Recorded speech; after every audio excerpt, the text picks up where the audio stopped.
Student exam की strategy को लेके तो हम बात कर ही चुके हैं। स्ट्रैटेजी पे एक वीडियो उसको मैंने थोड़े दिनों पहले अपलोड किया। आप में से ज़्यादातर स्टूडेंट ने जिन्होंने उस वीडियो को देखा ये कहा कि सर अब आप टॉपिक्स को लेके भी कुछ वीडियोस बनाइए, और ऐसे में ज़रूरत है कि अब हम आने वाले एग्जाम के पॉइंट ऑफ व्यू से वन बाय वन कुछ इंपॉर्टेंट एरियाज, कुछ इंपॉर्टेंट टॉपिक को डिस्कस करें।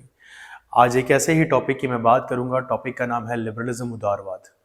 हम जब भी पॉलिटिकल साइंस को पढ़ते हैं, चाहे आप ग्रेजुएशन में पढ़ें, मास्टर्स में पढ़ें, या आप कॉम्पिटिटिव एग्जाम के लिए प्रिपेयर कर रहे हैं, यूपीएससी के लिए, यूजीसी नेट के लिए, या सीयू सेट एग्जाम्स के लिए प्रिपेयर कर रहे हैं, या स्टेट सेट एग्जाम के लिए, हर जगह लिबरलिज्म जैसे टॉपिक से आपसे क्वेश्चन पूछे जाते हैं। अब यहाँ पर बच्चों को ये भी कंफ्यूजन होती है कि सर लिबर्टी के बीच में और लिबरलिज्म के बीच में क्या फ़र्क है। तो आज की इस वीडियो के अंदर हम बात करेंगे लिबरलिज्म क्या होती है, साथ ही लिबर्टी में और लिबरलिज्म में क्या डिफरेंस है उसको भी हम लोग समझेंगे। Student, welcome to Net Crackers, this side Anurag Sharma. तो स्टूडेंट, शुरुआत करते हैं सबसे पहले कि लिबरलिज्म है क्या और इसका ओरिजिन कहाँ से माना जाता है। तो देखिए, जब भी हम पॉलिटिकल साइंस को पढ़ेंगे तो सबसे पहला और सबसे इंपॉर्टेंट कॉन्सेप्ट जो हमारे आगे है वो है कॉन्सेप्ट ऑफ स्टेट। राज्य क्या है। राज्य की बातें हम लोग हमेशा से करते आए हैं, राज्य के ओरिजिन को लेके काफ़ी बातें होती हैं, बट एक हिस्टोरिकल बैकग्राउंड को समझना ज़रूरी है जब भी आप स्टेट की बात करें। एंड पॉलिटिकल साइंस में मैं हमेशा स्टूडेंट्स को कहता हूँ कि जब भी आप कॉन्सेप्ट्स को पढ़ रहे हैं, डेमोक्रेसी को पढ़ रहे हैं, पावर को पढ़ रहे हैं, लिबर्टी, जस्टिस, इक्वालिटी को पढ़ रहे हैं, तो सबसे पहले आप स्टेट को पढ़िए और स्टेट को समझने की कोशिश करिए कि ये कॉन्सेप्ट क्या है और कहाँ से निकल के आया। तो आज की वीडियो में क्योंकि हमें फोकस करना है लिबरलिज्म के ऊपर, तो हम वहाँ से शुरुआत करेंगे। बट सबसे पहले एक बेसिक बैकग्राउंड को हम लोग समझ लेते हैं कि क्या है। हमने बहुत सी थ्योरी पढ़ी और ऐसे में हमारे दो इम्पॉर्टेंट जो राजनीतिक चिंतक हैं, पॉलिटिकल थिंकर जो हैं, प्लेटो और एरिस्टोटल को हमने काफ़ी डिटेल में समझा है बहुत बार। तो ये ऑर्गेनिक थ्योरी को लेकर डिस्कशन करते हैं। सबसे पहले बात होती है इंडिविजुअल की, एक व्यक्ति के आने की। ठीक है, एक व्यक्ति से ही चीज़ों की शुरुआत होती है और व्यक्ति के बाद हमारे क्या सामने आता है, दूसरा first institution in the world, family. Family हमारे सामने आई। फैमिली से क्या डेवलप हुआ, सोसाइटी डेवलप हुई। किसी किसी बुक के अंदर लिखा होता है कि सोसाइटी की जगह विलेज होता है, विलेज के बाद सोसाइटी होती है, बट विलेज के कॉन्सेप्ट से हम थोड़ा आगे बढ़ते हैं और सोसाइटी के पास जाते हैं। अब यहीं से कुछ और चीज़ों की शुरुआत हुई। अगर आप एंशिएंट पॉलिटिकल फिलॉसफी पढ़ें तो आपने एक वर्ड सुना होगा, फ्यूडलिज्म। सामंतवाद क्या है, ठीक है। इसी तरह से एलिटिज्म हमने सुना है, धनिकवाद जिसको कहते हैं। तो जब सोसाइटी बनी, विलेजेस हमारे सामने आए, तो वहाँ पर कुछ ऐसे लोग आए जिनके पास आर्थिक तौर पर काफ़ी चीज़ें समृद्ध थी, और यहाँ से फ्यूडलिज्म की शुरुआत होती है, फ्यूडल लॉर्ड्स की शुरुआत होती है। बहुत सी सोसाइटी अपने इतिहास में फ्यूडलिज्म का एक बहुत इंपॉर्टेंट रोल मानती हैं, in terms of some negative sense, some are in positive sense. अगर आप पूरी यूरोपियन क्लास की बात करेंगे, पूरी यूरोपियन सोसाइटी की बात करेंगे, तो फ्यूडलिज्म का बोलबाला हुआ करता था। कभी रोजो के आइडियाज़ में, लॉक के आइडियाज़ में, हॉब्स, मैकियावेली के आइडियाज़ में, यहाँ तक कि प्लेटो और एरिस्टोटल की बातों में भी फ्यूडलिज्म का जिक्र आपको सुनने को मिलता है। अब फ्यूडलिज्म जब आई हमारे आगे, तो फ्यूडलिज्म ने कुछ ऑर्डर को स्टैब्लिश किया। फॉर एग्जाम्पल, एक बड़ा लैंड एरिया इनके पास हुआ करता था। साथ ही फ्यूडल लॉर्ड्स का जो है कॉन्सेप्ट हमारे सामने आया, और यही फ्यूडल लॉर्ड्स आगे चल के जब और ज़्यादा डेवलप होते रहे, आर्मीज इन्होंने अपनी बना ली, तो फाइनली जाके जो छोटे छोटे स्टेट हुआ करते थे उनका कॉन्सेप्ट सामने आने लगा। एंड फिर इंटीग्रेटेड एम्पायर्स हमारे सामने आए, जैसे रोमन एम्पायर की बात की जाती है। फिर इस तरह के एम्पायर सामने आने लगे।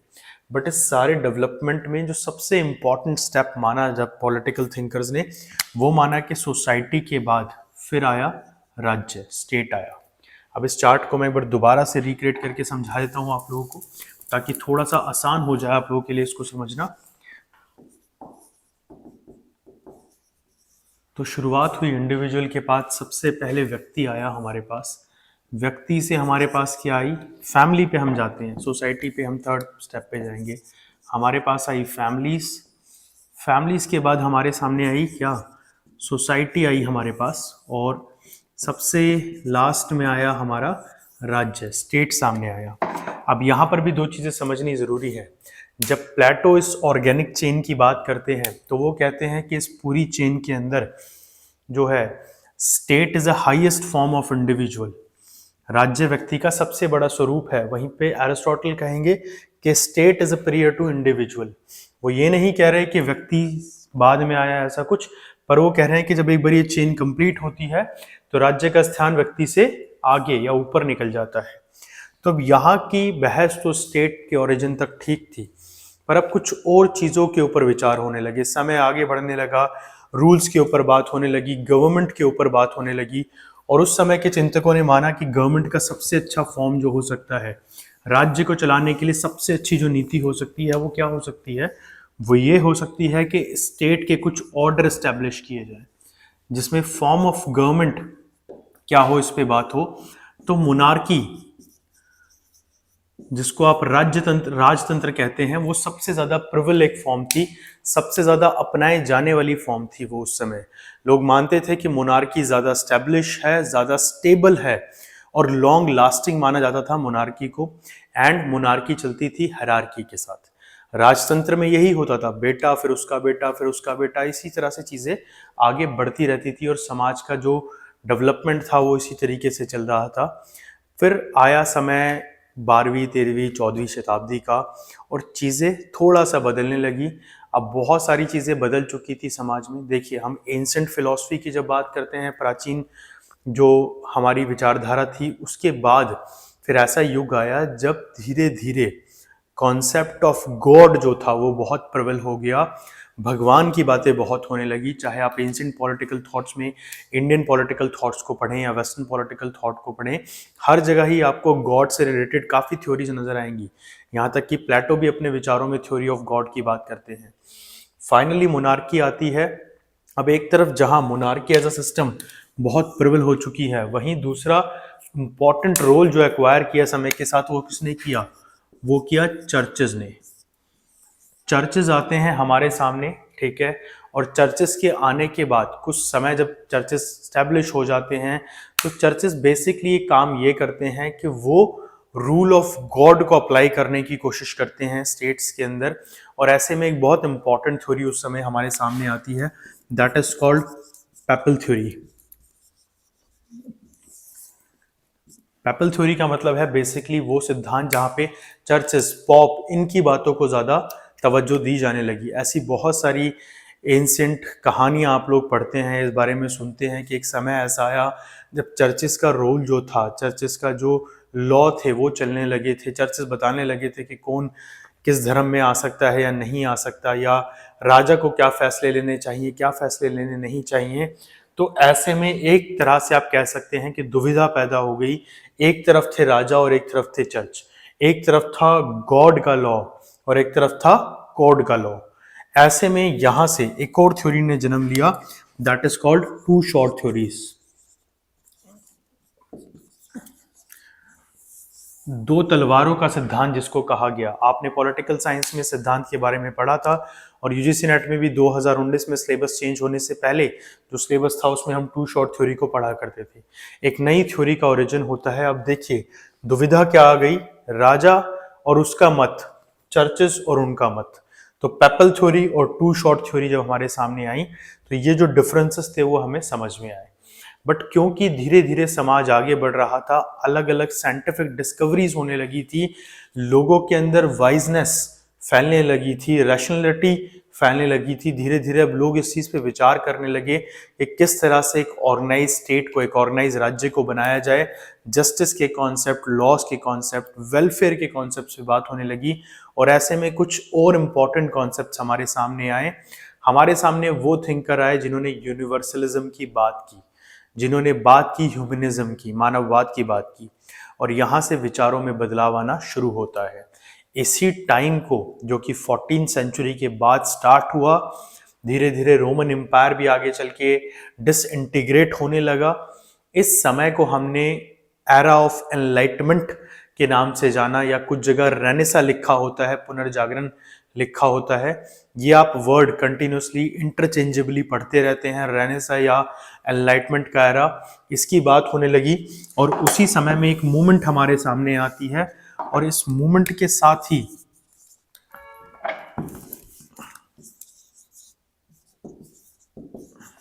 कॉर्नेलियर मूवमेंट का जिक्र होता है, जो कि 14th 15th और 16th सेंचुरी के बीच में चली। ये वो मोमेंट थी जब गैलीलियो जैसे थिंकर आए, बहुत सारे अलग अलग चिंतक इस समय में आए जिन्होंने साइंस की और साइंस के ऊपर जो विचारधारा है उसको आगे रखा। यहाँ तक कि थॉमस हॉब्स की भी अगर मैं बात करूं तो हॉब्स के ज़्यादातर आइडियाज़ में साइंटिफिक डिस्कवरीज का जिक्र वो बहुत किया करते थे। इसीलिए कुछ थिंकर उनको कहा करते थे कि Thomas Hobbes is a Galileo of his era. ठीक है, इस तरह की बातें प्रचलित होने लगी और चर्चेस जो थे, गॉड बुक जो थी, गॉड के लॉ जो हुआ करते थे, उनके खिलाफ एक पूरी साइंटिफिक स्ट्रीम या कह सकते हैं थिंकर्स का एक पूरा का पूरा वर्ग जो है उनके खिलाफ आके खड़ा हो गया। एक कॉन्ट्रडिक्शन उस समय पैदा हो गया बहुत बड़ा। और ऐसे में इटली के अंदर रेनेसा जो था वो आया, और रेनेसा को लाने वाले थिंकरों में से एक इम्पॉर्टेंट थिंकर माने जाते हैं जिनका नाम है मैकियावेली। मैकियावेली ने जब अपने विचार रखे तो उस समय स्टेट क्राफ्ट के ऊपर, साथ ही उन्होंने एक बड़ा इंपॉर्टेंट काम किया। उन्होंने पॉलिटिक्स को और गॉड को अलग करने का काम किया। उन्होंने कहा ये दो अलग स्फेयर हैं और इन दोनों को अलग से काम करना चाहिए। तो स्टूडेंट, मैकियावेली ने अपने विचारों के अंदर यहाँ पर रिपब्लिकन गवर्नमेंट के भी आइडिया रखे, रिप्रेजेंटेटिव गवर्नमेंट्स की भी बातें यहाँ पर होने लगी। देखिए, वो समय था जब विचारों में बदलाव आ रहे थे। आप में से कुछ बच्चे वीडियो को देख के कहेंगे कि सर आपने अभी तक लिबरलिज्म की बात नहीं करी, क्योंकि अब तक लिबरलिज्म की बात हुई नहीं थी। इस समय सॉवरेनिटी के आइडियाज डिस्कस किए जा रहे थे, और पेपल सॉवरेनिटी तो जो थी ये मतलब बेसिकली जो पॉप्स वगैरह का शासन था उससे जुड़ी जो संप्रभुता थी उसके ऊपर विचार ज़्यादा रखे जा रहे थे। बट धीरे धीरे रिप्रेजेंटेशन की बातें यहाँ पर होने लगी और बहुत सारे नए विचारों को जगह मिलने लगी। ह्यूमनिस्टिक अप्रोचेस जो थी, मानववादी विचार उठ के सामने आने लगे। और ऐसे में 1668 में होता है ग्लोरियस रेवोल्यूशन इंग्लैंड में, और उसके बाद हमारे दो थिंकर्स स्टैन्सबरी और जॉन लॉक हमारे सामने आते हैं। स्टैन्सबरी जो थे वो बेसिकली जॉन लॉक के पॉलिटिकल गुरु माने जाते हैं, जिनके विचारों से काफ़ी ज़्यादा लॉक प्रभावित थे। साथ ही ग्लोरियस रेवोल्यूशन से लॉक इतने प्रभावित थे कि जब वो विचार रखते हैं तो वो इंडिविजुअल के ऊपर मत रखते हुए ये कहते हैं कि individual must be live free, completely free. और स्टेट का जो रोल है, जिसको अब तक थॉमस हॉब्स जैसे थिंकर या मैकियावेली जैसे थिंकर बहुत बड़े तौर पर समझा रहे थे और बहुत रिजिड तौर पर समझा रहे थे, वो स्टेट को मिनिमल कर देते हैं, व्यक्ति के आगे स्टेट को छोटा कर देते हैं। अब यहाँ से इस चीज को समझिए कि क्या फर्क है लिबरलिज्म के अंदर और लिबर्टी के अंदर। देखिए स्टूडेंट, जब लैटिन वर्ड लिबर से निकला है, द वर्ड कॉल लिबरलिज्म या लिबर्टी, जिसको आज आप बोलते हो, जॉन लॉक इसकी बात करते हैं। कॉन्सेप्ट था लेजर-फेयर का। लेजर-फेयर मतलब फ्री मैन। अब यहां पर एक कॉन्सेप्ट आप और पढ़ते हो, दैट इज कॉल्ड फ्रीडम। अब क्वेश्चन ये उठता है कि फ्रीडम और लिबर्टी में क्या फर्क है। तो freedom is basically a sense of individuality, व्यक्ति से जुड़ा एक विचार है। जब आपको आपके अधिकार दिए जाते हैं और आप उनको पूरी तरीके से इस्तेमाल कर पाते हैं तो उसको फ्रीडम बोलते हैं बेसिकली।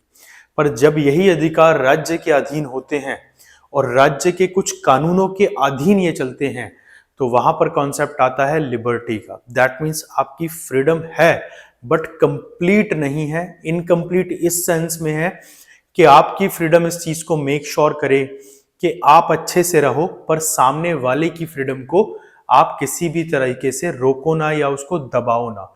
तो कॉन्सेप्ट लिबर्टी के हमारे सामने आते हैं। जब यही लिबरल कॉन्सेप्ट्स हम इंटरनेशनल रिलेशंस में इस्तेमाल करते हैं तो एक थ्योरी के तौर पर ये हमारे सामने आती है और लिबरलिज्म कहलाती है। हम इस तरह से कह सकते हैं, बात इंडिविजुअल की थी, उसके बाद राज्य की बात आई, और फिर यहाँ पर राज्य और इंडिविजुअल का जो संबंध है, व्यक्ति का जो संबंध है, उसको हम लिबर्टी से समझ सकते हैं। जॉन लॉक अपने समय में जब विचार रखते हैं तो वो 3 राइट्स की बात करके जाते हैं। फ्रीडम ऑफ बेसिकली आपके घूमने फिरने की आज़ादी, ठीक है, राइट टू फ्रीडम जिसको कहते हैं। प्रॉपर्टी को लेके अधिकार आपको देते हैं, राइट टू प्रॉपर्टी, ठीक है। और इसी के साथ आपको लाइफ का अधिकार देके जाते हैं, राइट टू लाइफ देके जाते हैं। और इंडिविजुअल का जो कद है उसको वो बहुत ज़्यादा इंपॉर्टेंट रख देते हैं राज्य के अंदर। यहाँ तक कि कुछ चिंतकों ने कहा कि लॉकेनियन आइडियाज जो हैं ये नेगेटिव लिबर्टी को देने लगे। अब देखिए, समझ में आ रहा है हमें फर्क। शुरुआती तौर पर जो चिंतक थे वो राज्य के बनने की बातें कर रहे थे, फिर राज्य को स्ट्रांग बनाने की बातें करने लगे, और अब व्यक्ति के ऊपर बातें आ गई, अब व्यक्ति की बातें होने लगी। तो यहाँ से जब व्यक्तियों की बातें होने लगी, इंडिविजुअल की बात होने लगी, तो लॉक जैसे थिंकर्स ने यही कहा कि इंडिविजुअल का क्या स्टैंड है स्टेट के अंदर। अब देखिए, लॉक कहते हैं कि व्यक्ति राज्य से पहले आया है, तो व्यक्ति का स्थान बड़ा होना चाहिए, राज्य का स्थान व्यक्ति से बड़ा नहीं होना चाहिए। तो ऐसे में जो स्टेट की पावर थी, जो स्टेट का स्टेटस था, वो मिनिमल होके रह गया। पर समय के साथ साथ कुछ बदलाव आने लगे। वर्ल्ड वॉर 1 और 2 ने काफी ज्यादा चेंजेस को डेवलप किया और एक नई क्रीड आई थिंकर्स की, जिन्होंने ये कहा कि स्टेट जो है अब मिनिमल तो रहेगा, बट मिनिमल वो सिर्फ इसी सेंस में होगा कि वो इंडिविजुअल को उसके बेसिक राइट्स इस्तेमाल करने से नहीं रोकेगा, अदरवाइज स्टेट पावर सुप्रीम ही रहेंगी। और लिबरलिज्म का सही पर्सपेक्टिव ये होगा, जो कि नियो रियलिस्ट ने कहा, कि लिबरल जो है व्यक्ति, आजाद व्यक्ति जो है, वो अपने पूरे अधिकारों को, अपनी पूरी संप्रभुता, अपनी सॉवरेनिटी के साथ इस्तेमाल कर सके। रोजो के आइडिया जब हम पढ़ते हैं तो वो पॉपुलर सॉवरेनिटी की बात करते हैं, ऐसी संप्रभुता जो व्यक्ति में निहित है, जहां व्यक्ति ही महसूस कर पा रहा है कि मैं आजाद हूं। ऐसे में यहाँ पर जब हम बात करते हैं लिबर्टी के कॉन्सेप्ट्स की या लिबरलिज्म के आइडियाज की, तो थिंकर्स ने ये कहा कि इंडिविजुअल क्या उसको फील कर पा रहा है या नहीं कर पा रहा। तो ऐसे में नियो लिबरल्स जब आते हैं तो इन सारे मुद्दों पे बात करते हैं। साथ ही वो एक और इम्पॉर्टेंट काम करते हैं, वो इकोनॉमिकल पर्सपेक्टिव्स को भी ऐड कर देते हैं इस थ्योरी के अंदर, और सोशो इकोनॉमिकल लिबरलिज्म जन्म लेती है, जिसको आप लोग, कुछ लोग नियो लिबरलिज्म के नाम से, स्ट्रक्चरल लिबरलिज्म के नाम से भी जानते हैं। अब ये नव उदारवाद है क्या? बेसिकली यहाँ कहा गया कि आपकी इच्छा है कि आप कुछ भी काम कीजिए, आप कहीं भी रहिए, कोई भी प्रोफेशन अपनाइए, पर जो इकोनॉमिकल स्फेयर हैं स्टेट के, वो उसमें स्टेट भी पार्टी होगा। अब आप देखते हैं कि प्रोफेशन क्या आप चूज कर सकते हैं, ये तो आपके ऊपर है, पर क्या प्रोफेशन इलीगल तो नहीं है? स्टेट आपको अधिकार देता है, भारत का संविधान भी आपको अधिकार देता है कि आप कोई भी प्रोफेशन चूज कीजिए, अनटिल अनलेस वो कोई इनलीगल एक्टिविटी से जुड़ा ना हो। इसी तरीके से बिजनेस को लेके, ट्रेड को लेके, कॉमर्स को लेके, हर चीज को देश ने, हर एक देश जो है वो कुछ ना कुछ कानून बनाता है। एडम स्मिथ जैसे थिंकर आते हैं, रोवेल्स जैसे थिंकर आते हैं, हमारे सामने टीएच ग्रीन आते हैं। ये सारे थिंकर इको जो लिबरलिज्म है, बेसिकली सोशो इको लिबरलिज्म जो है, उसके ऊपर बात करके जाते हैं, और ये वेव कहलाती है न्यू फॉर्म ऑफ लिबरलिज्म की। ठीक है, अब यहाँ पर क्वेश्चन ये उठता है कि क्या लिबर्टी का कॉन्सेप्ट लिबरलिज्म से अलग हो जाता है यहाँ पर? तो हाँ स्टूडेंट, बिल्कुल अलग हो जाता है, क्योंकि जब हम आज लिबरलिज्म की बात करते हैं तो लिबरलिज्म एक विचारधारा है, और लिबर्टी किसी स्टेट के द्वारा उसके नागरिकों को दिया जाने वाला एक अधिकार ही है, एक तरह से, जहां पर वो अपने राइट्स को लेजिटिमेट वे में इस्तेमाल कर सकें। कि ये बड़ा फर्क हमें समझना होता है, ये क्या डिफरेंसेस है। फॉर एग्जाम्पल, आज के समय में आप सुनते हैं कि इंडिया की अप्रोच रियलिस्टिक अप्रोच हो चुकी है, जबकि कभी वो लिबरल अप्रोच हुआ करती थी। वी सेड के no first use of nuclear bomb, but आज हम ऐसा नहीं कहते, हम कहते हैं जरूरत पड़ी तो हम इस्तेमाल करेंगे। तो हम लिबरल से रियलिस्ट की तरफ बढ़ते जा रहे हैं। वहीं पे लिबर्टी जब आती है तो it is a internal sense of state, जहां आपके अधिकारों को, आपके राइट्स को हम लेजिटिमेट तरीके से इस्तेमाल करने की परमिशन आपको देते हैं। आपके सभी अधिकार जो संविधान आपको देता है वो कहीं ना कहीं किसी ना किसी लॉ के अधीन ही रहते हैं। तो ऐसे में ये दो सेंस एक अलग बन गए। अब हम कुछ चिंतकों के नाम भी डिस्कस कर लेते हैं जो इस थ्योरी से जुड़े रहे। एंड मोस्टली स्टूडेंट पूछते हैं कि सर लिबरलिज्म से क्वेश्चन आया या इस एरिया से क्वेश्चन आया तो कंफ्यूजन हो गई, हमें समझ नहीं आया कि ये थिंकर का तो नाम हमने कभी पढ़ा ही नहीं। तो इस तरह की जो प्रॉब्लम है वो इसीलिए आती है कि मोस्टली जब हम लिबरलिज्म को पढ़ते हैं तो हम सिर्फ यही पढ़ते रहते हैं कि व्यक्ति के विचारों को दबाना ये लिबरलिज्म के खिलाफ है, उभारना लिबरलिज्म के फेवर में है, बट हमें समझना पड़ेगा कि थ्योरी का बेस क्या है। आज की इस वीडियो में मैंने शुरुआती तौर से किस तरह से लिबरलिज्म एज अ थ्योरी या liberty as a concept introduce हुआ उसके ऊपर बात की। मैं कुछ अब थिंकर्स के नाम भी आपको बोर्ड पे लिख के दिखाता हूँ जो मेन थिंकर है नियो लिबरलिज्म से जुड़े हुए। सुन, तो यहाँ पर हम कुछ थिंकर्स की बात कर लेते हैं जो कनेक्ट रहे लिबरलिज्म के कॉन्सेप्ट से, स्पेशली नियो लिबरल जिसको आपने कहा। अब यहाँ पर भी दो वर्ड आप सुनते हो कंटिन्यूसली, एक है पॉजिटिव लिबरलिज्म, एक है नेगेटिव लिबरलिज्म। तो बेसिकली थिंकर्स ने ये कहा कि अगर इंडिविजुअल के राइट्स इतने ज़्यादा हैं कि वो स्टेट की अथॉरिटी से बाहर जा रहे हैं, तो that is negative sense of liberalism. अगर राज्य व्यक्ति को उसके अधिकार इस्तेमाल करने से रोक रहा है, तो it is also a form of negative liberty. But positive liberty वो होगी जहां व्यक्ति को दिए गए राइट्स को वह पूरी तरीके से इस्तेमाल कर सकता है, उसके ऊपर कोई भी रिस्ट्रिक्शन ना हो। बट स्टेट के पॉइंट ऑफ व्यू से पॉजिटिव लिबर्टी वहां होगी जहां पर उसके द्वारा बनाए गए कानूनों के अधीन रह के आप उन राइट्स को इस्तेमाल करो। फॉर एग्जाम्पल, कार चलाना आपका अधिकार है जो राज्य आपको दे रहा है, परंतु कार चलाने के लिए भी रोड पर एक स्पीड लिमिट होती है। अगर आप उससे ज़्यादा तेज कार चलाते हैं तो ऐसी कंडीशन में आपके ऊपर लीगल पेनल्टीज लगाई जाती हैं। तो ये पॉजिटिव फॉर्म ऑफ लिबर्टी है। वहीं दूसरी तरफ अगर आपको कहा जाए कि आप कार चलाइए, अपने मन से चलाइए, 100-200 जितने की स्पीड पे चलाइए, ऐसे में मैं आपको तो फ्रीडम दे रहा हूँ, लिबर्टी दे रहा हूँ, पर दूसरे लोग क्या जो रोड पे चल रहे हैं, या हो सकता है जो स्लो कार चला रहे हैं, हो सकता है कि आप एक्सीडेंट कर दें, उनको मार दें। तो ऐसे में नेगेटिव लिबर्टी वो है जहां पर इंडिविजुअल राइट अनरिस्ट्रिक्टेड है पूरी तरीके से। पॉजिटिव लिबर्टी में ये राइट रिस्ट्रिक्टेड है for the welfare of others. ऐसे में थिंकर्स की लिस्ट हमारे सामने आती है। Stanley Hoffmann, William Penn, Adam Smith, economist हैं वैसे तो, वेल्थ ऑफ नेशन नाम की बुक लिखी है, बट सोशो इकोनॉमिकल पर्सपेक्टिव में इनके आइडियाज काफ़ी इंपॉर्टेंट हैं। जेएस मिल के विचार हम लोगों ने पढ़े हैं, यूटिलिटेरियन थिंकर के तौर पर जाने जाते हैं। John Hobson, Harold Laski, Woodrow Wilson, Immanuel Kant, T H. Green, Ernest Barker, C B. Macpherson, John Rawls, Isaiah Berlin, ये कुछ ऐसे थिंकर हैं। इनके अलावा भी हम हॉबहाउस का नाम पढ़ते हैं और बहुत सारे थिंकर जो इन विचारों से जुड़े रहते हैं, जो कि पॉजिटिव लिबरलिज्म या नियो लिबरलिज्म के सबसे इंपॉर्टेंट चिंतक माने जाते हैं। अब यहीं पर लिबर्टी जब आप पढ़ने लग जाते हो तो लिबर्टी का कॉन्सेप्ट बहुत ज़्यादा अलग नहीं है। फॉर एग्जांपल, बहुत सारी किताबें जो आज मार्केट में अवेलेबल हैं वो लिबर्टी के कॉन्सेप्ट पे बर्लिन के आइडियाज़ को समझाती हैं, या फिर लॉकेनिन आइडियाज़ जो हैं उनके ऊपर बात करती हैं। पॉजिटिव लिबर्टी, नेगेटिव लिबर्टी हमने डिस्कस कर लिया। इसके अलावा किस फॉर्म की बात होती है, इकोनॉमिकल लिबर्टी क्या है, ठीक है, इन्वायरमेंटल लिबर्टी जैसे कॉन्सेप्ट भी अब हमारे सामने आने लगे हैं, ठीक है। इन्हीं कॉन्सेप्ट्स ने आगे चलकर फेमिनिज्म जैसी थ्योरीज को जन्म दिया। 1872 में जब वुमेन लिबरेशन मूवमेंट चली अमेरिका के अंदर, तो आगे चल के यही फेमिनिस्ट थ्योरी के तौर पर जानी गई। तो इसी तरीके से हम इन थिंकर्स को समझते हैं एंड आइडियाज ऑफ लिबर्टी या लिबरलिज्म को समझते हैं। At the last of video मैं दोबारा से एक बड़ी चीज को समझा देता हूँ।